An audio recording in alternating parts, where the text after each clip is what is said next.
Wow, isn't it awesome to have a place where we can just get together and be encouraged and uplifted? None of that negative stuff here. Definitely not. It's the kind of positivity you need to be your best you. Contagious encouragement on Keep the Faith with Penny. It sounds a little something like this. I'm looking for a reason, roaming through the night to find my place in this world, my place in this world. Bless people who have blessed you by telling them the stories of what they did and how it touched you. But do it now, not after it's too late for him or her to hear. I've done it before, and I can do it again. And every time that I want to give up, I keep remembering what the Lord has done for me and my family. When I think that I've gone too far, here you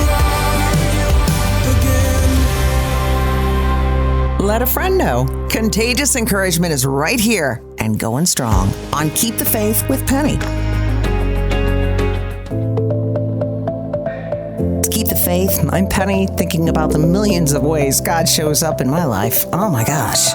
Story after story after story. We've all got one. A story that lets others know that God is there, He cares, and His love makes all the difference. Share your story right now at 800-335-1249. Who's this? Patty, Peacock. Hi, Patty. Awesome. Okay, tell me one way that God changed your life. He made me a mom of 2 wonderful boys, and that just completed me. You're in the boy club too, huh? I got 3 boys. And have a grandson. I love it. All boys. Oh boy. Yep, I hear you. Ricky, Alex, Casey are mine, and I wouldn't trade them for anything either. I love them so much. That's right. What's the sweetest thing one of your boys ever did that just jumps in your mind? I think it was all the things they made for me, though, during the school years, you know? Oh, yeah. I still have a lot of it. I know. I was thinking about all the cabinet space I no longer have because we have every drawing they ever did. I'm with you. Exactly. They're hard to throw away. From one member of the All Boys Club to another, how about a shout out for your boys tonight? I'm super proud to be their mom, and they've turned into wonderful men, and I just hope that they always follow God's plan. Oh, what a beautiful life. Emotions come and go, but encouragement can take on a life of its own and become contagious. Welcome to Keep the Faith. How many times can you hear the same lie? You're listening to Keep the Faith. I'm Penny. As a mom of 3 boys, I can tell you, it's really easy to get stuck in the past, right? Looking at baby pictures. I like looking at baby pictures, but the boys, they're past that. You got to focus on the now. They're right about that, because if you don't, then you're going to miss the moments that are happening now and are just about to happen. Our friend Amy Grant has been busy being back on tour, but she has been making a hardcore effort to stay engaged. Just the other day, my son, who's now 27, was telling me about being at a music festival. He said, I was just enjoying wandering around. He said, I didn't have my contacts on or my glasses. And he said, I was listening to this band. And he said, I couldn't help but notice on the edge of the crowd, a woman. He said, I was so taken with her by how engaged she was in the performance. And he said, I couldn't stop staring at her. And he said, at the end, I thought, well, I'm just going to have to go tell her that I enjoy the performance more watching her enjoy the performance. And he said, I got closer and closer and went, oh my gosh, it's my mother. I think I've just always hoped that if I was willing to be engaged, to be really engaged in life, that it would whet some appetite in my children, to be engaged in my faith journey, to be engaged at a meal, to be, and just the way my son described it was that he wanted to be connected to that person that was engaged.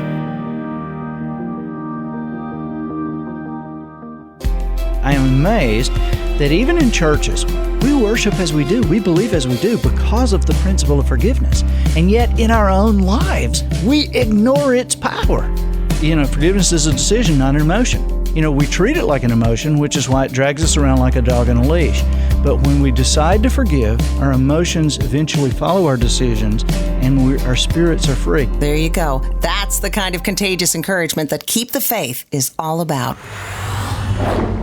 On the way from Keep the Faith with Penny, life coach Tim Story remembers a very special night he had with the legendary and late Quincy Jones, a night that would change Quincy's faith. So we started praying, and I said, Quincy, pray to God and pour out your heart and just tell him what you're really thinking. And he said, God, I always really needed you, but I feel sometimes you weren't there. There's been so many times I got it so wrong, and a couple that I got it just right. As you listen to Keep the Faith, you're invited to join us in building the best part of who you are with songs and stories of hope. Strong, try to make. It's Keep the Faith with Penny. It's true. You can't really have positive relationships if you're faking it. As a life coach to Hollywood stars, Tim Story works to break through the facade that can keep you from really connecting with the people you want to connect with. Tim is a regular contributor on Keep the Faith. And if you have a moment, you can get to know him better at KeepTheFaith.com. One of the greatest people in the history of music is a man by the name of Quincy Jones. But I had the opportunity to know him as a dear friend for 30 years. In fact, he used to come to my Hollywood Bible study. I remember one night in his amazing house up in Bel Air, and I mean amazing house. He started talking to me about God and saying, you know, Tim, sometimes I don't feel like God is really speaking to me. And it was late at night, and I said, Quincy, let's try something. Let's see if God is willing to talk tonight. And I turned off the lights, and now it was pitch dark in the room. And he said, little brother, what are you doing? I said, we're going to try to talk to God and see if he talks back. So we started praying, and I said, Quincy, pray to God and pour out your heart and just tell him what you're really thinking. And man, Quincy went there. He started talking about losing his mother. He started talking about different pain in his life when he was a child. And he said, God, I always really needed you, but I feel sometimes you weren't there. And all of a sudden, the presence of God showed up. And I heard these whimpers from my friend, and he was being touched by the presence of God. It was so powerful, in such a God moment that only God could bring. And I'll never forget, he said, little brother, don't turn on the lights yet. I have more to say to God. God always speaks. Sometimes it's through his word. Sometimes it's through circumstances. Sometimes it's in the multitude of counselors. But sometimes it's just being quiet and learning to listen.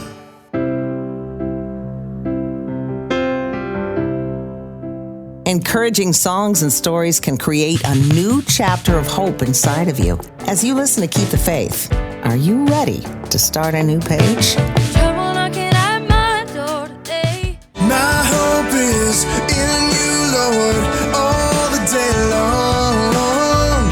Hey, what's up? This is Jeremy Camp, and I've learned so much in my life that we have an opportunity to overcome our situation, and there's a lot of challenging things that we go through. And I really would love for you guys to call if you've been through a tough time and God has brought you through. Please share and encourage someone else. I'm Penny.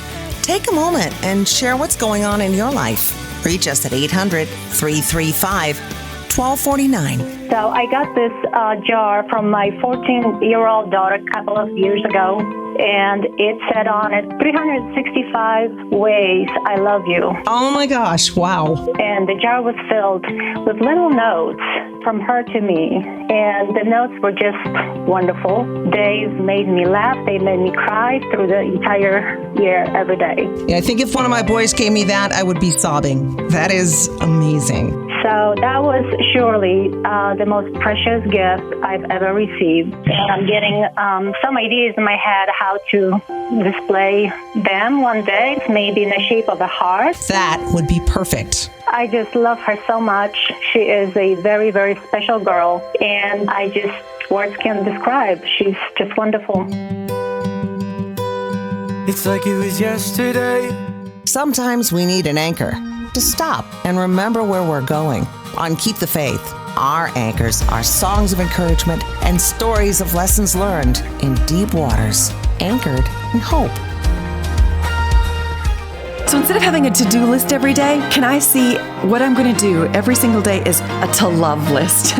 We love as well as we're willing to be inconvenienced. If I can see every interruption, it's my way of loving people. Well, that changes my whole attitude. So let my life be the proof of your love. Let my love look like you and what you're made of.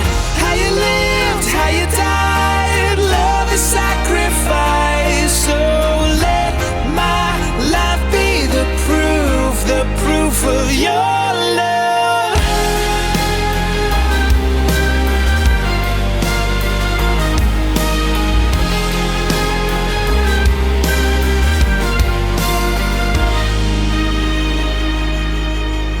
The contagious encouragement you need to get out there and make it happen from Keep the Faith. Welcome to Keep the Faith, where the encouragement you desperately need may be just a song or story away. I know there's gonna be some brighter days. It's Keep the Faith. I'm Penny. Maybe your life is feeling broken right now, and you're thinking there is nothing, nobody, no miracle that's going to even begin to fix it.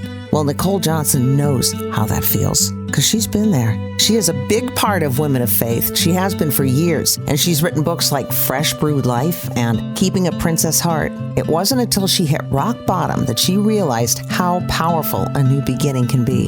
And for that, she is very thankful. So I was living in Nashville and I was working in Los Angeles. I was going back and forth, and my marriage was falling apart. And I tried very hard to sort of hold it together in many ways, but it did not. So my parents, after about 2 years, said, we can move the rest of your stuff from Nashville to California. So they arrived and everything inside was destroyed. Oh, I just had to walk away and sob because it was just so much of how I felt about my own life. And one of the biggest heartbreaks was on the floor of the truck were all these pieces of a stained glass window that a friend had given me a number of years earlier. I swept up all of those pieces of the broken glass. And my friend and assistant, Amy, was there helping me. And she said, I'd be happy to take it over. And I said, thanks very much.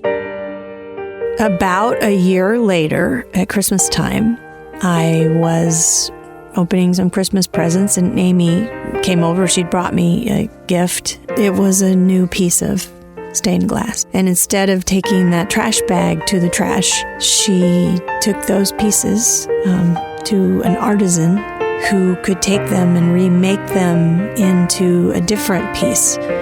And it was the most redemptive gift I think I've ever gotten. And it was a picture of a new beginning. It was a picture of God making something beautiful out of really what I would have thrown away. When I look at what tears most marriages down, it's not what usually I see on the evaluations. Money issues, in-law issues, intimacy issues, whatnot. It's often boredom. They know your punchlines. They know your opinions. We're just not that fascinating. And the problem is that small lives can't sustain big marriages. But when you're seeking first the kingdom of God, and that means practically putting God's agenda above your own, you're living to love others. That gives a passion to the couple because it gives them something to talk about. It gives them something to pray about and for each other and with each other. It gives you respect for each other. I admire people who are living selfless lives.